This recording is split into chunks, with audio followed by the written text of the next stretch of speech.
right now on 5 on your side at 10. Cannabis crackdown. Tonight, the products being pulled from Missouri dispensaries. A state investigation launched.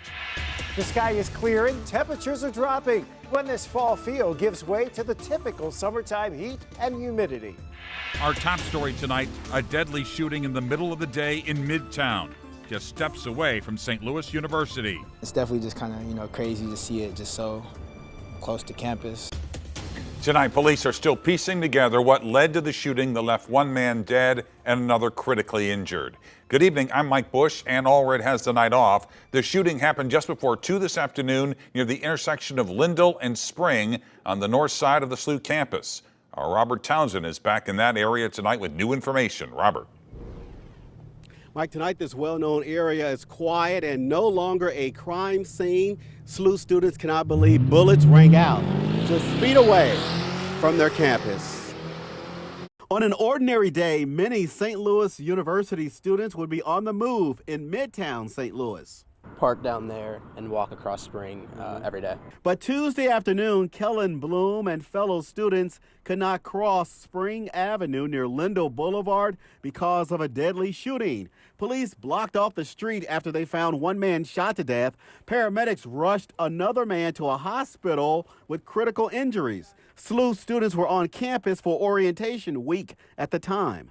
I think it's something that, obviously is sad for the victim and his family, but then it's something also that the students as well. They have to walk out that door every day. And police say the shooting survivor shot the man who died. Crime scene technicians took photos of this older model blue Jaguar. Its driver's side window was shot out, shattered glass, a sandal, and several shell casings were in the street. The car's windshield wipers were still on when officers arrived. The deadly shooting happened just feet away from this off-campus apartment building. A SLU spokesman says the university immediately notified students and followed safety protocol.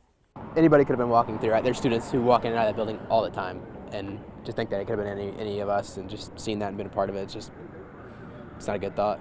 It's crazy, it's sad really, but it's just kind of something sad to say that you kind of get used to living in the city. Hours after the shooting, police were still trying to determine if the two men knew each other. We're unsure. It's so early in the investigation right now. We're unsure of really what happened.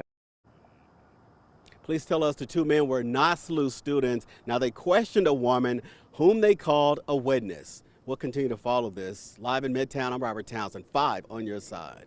A live look now at St. Charles. An early fall feeling tonight. Temperatures could drop into the 50s overnight, and you could encounter some patchy fog on the roads in the morning.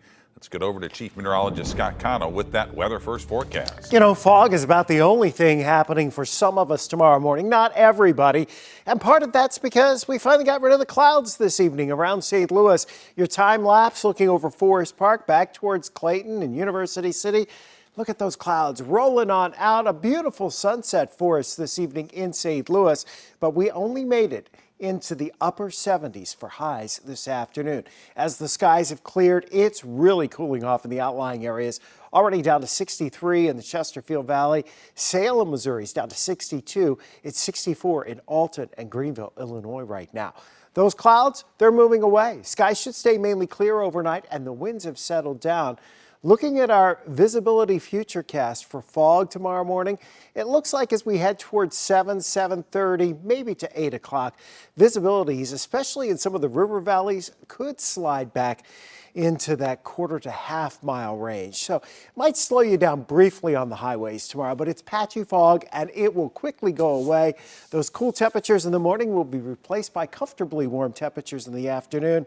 And then those temperatures get replaced by the heat building back over the weekend. More on that in a few minutes, Mike. All right, Scott. Right now, Missouri marijuana dispensaries are being told to stop selling products from a Franklin County-based manufacturer. The Missouri Division of Cannabis Regulation says a company called Delta Extraction failed to follow proper protocols to ensure products are safe. Our Brent Solomon is live downtown tonight with reaction. Brent. Well, if you walked into a dispensary lately and picked up certain edible products, maybe some infused drinks, you'll want to make sure they're not a part of a state recall list. I just spoke with the owners here at Viola STL. They wasted no time keeping you safe, and they're not the only ones. Take a look at this recall coming in from the state. It alerts against products made by Franklin County-based manufacturer Delta Extraction. Quote, the recalled products were not compliantly tracked in the statewide track and trace system to verify the products came from marijuana grown in Missouri or that the product passed required testing prior to being sold at dispensaries. We're learning more, I think, just about at the same time a lot of the general public is. One thing owners of Starbuds in University City knew, they had to act quick. We pull it off our shelves right away. We quarantine them in our safe rooms. A variety of products now no longer available for sale when customers walk in. If it's your favorite product, yes, they absolutely notice. It has nothing to do with your favorite dispensary. The state says it has to do with the manufacturer who extracts cannabis into the products you can buy. They put it in oils, they put it in gummies, drinks. Some of the numerous products include Safe Bet Alien Rock Candy, Zen Hybrid Pineapple Gummies, Game Day STL Pineapple Swing, and many more. State officials say if you've purchased these products, return them to the dispensary where you bought it. We had a lot of stuff that we had to pull from the shelves, but we also still had a lot of other products that we were able to put in their place. All right, take a look at your screen right now. Within just the past half hour, we got this statement from Delta Extraction. It says in part, Delta Extraction has passed all state inspections from their inception with flying colors and never received a notice of violation. Its operations meet or exceed industry standards, and the safety of its customers has always been its #1 priority. State officials say they haven't heard about any problems resulting from people using their products. Meantime, you can take a look at the full list of products at KSDK.com right now. Mike. Brent, thanks. New tonight, some St. Louis families are left scrambling after the abrupt closure of a charter school. In a letter released tonight, leaders at Hawthorne Leadership School for Girls in North St. Louis say they were unable to reach student enrollment targets. The announcement comes just 1 week before the first day of school. The school says it will help families with placement in other schools. More troubles tonight for a St. Louis grocery chain. The Field Food Store in downtown West now faces eviction. According to the St. Louis Business Journal, the store's landlord filed a lawsuit today claiming the store owes more than $800,000 in back rent and taxes. 4 other stores have recently closed amid financial troubles. Tonight, we're learning how the public will be able to give their input on how the city of St. Louis spends its cut of the $250 million Rams settlement money. Board of Aldermen President Megan Green announced an online survey will help determine priorities. An online portal will also be set up to allow people and organizations to submit ideas. The public will also be able to participate in meetings with city leaders in September, October, and December.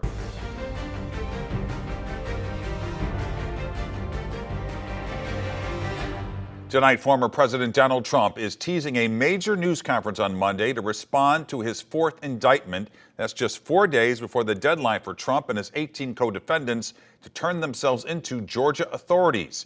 Each are charged with violating the state's RICO Act, a statute typically used against criminal organizations. Trump himself faces 13 felony counts, including racketeering and conspiracy charges in connection to alleged efforts to overturn Georgia's 2020 election results. This all comes as he remains the GOP frontrunner for president. I can't think of more serious charges ever brought against a public official.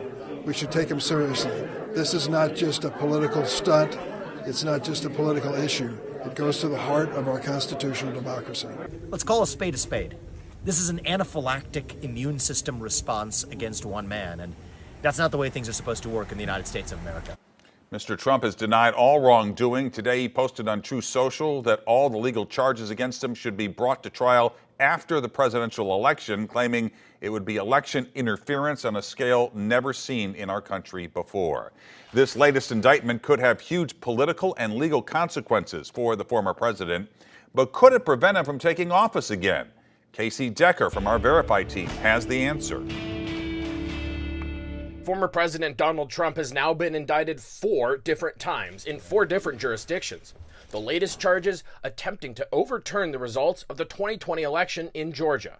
Trump was charged, along with 18 others, in what the district attorney called a racketeering scheme to lie to and manipulate elections officials in the state. Despite these indictments, Trump remains the frontrunner for the Republican nomination for president in 2024. Let's verify. Can you be elected president if you've been charged with or convicted of a crime? Our sources are the Constitution and the U.S. Supreme Court. Article 2 of the Constitution lays out 3 eligibility requirements for becoming president. You have to be a natural-born American citizen, be at least 35 years old, and have been a U.S. resident for at least 14 years. That's it. No other requirements. And the Supreme Court has further ruled that neither Congress nor state legislatures can add new requirements on top of what the Constitution already says. The only way to change the requirements would be a constitutional amendment. So we can verify, yes, you can be elected president if you've been charged with or convicted of a crime. Even someone who's found guilty and sent to prison could still, legally speaking, if elected, run the country from a cell. With your Verify, I'm Casey Decker. What would you like us to verify? Just send an email to verify@ksdk.com. An update tonight on Boeing's nearly $2 billion expansion plan in St. Louis. Just hours ago, the county council voted to move ahead with a tax incentive proposal for the aerospace defense giant. Final passage could take weeks. Also tonight, the council reintroduced a bill that would give St. Louis County seniors a big tax break. It would freeze personal property taxes for seniors eligible for Social Security. The council rejected a similar bill last month over concerns of lost revenue for vital government services.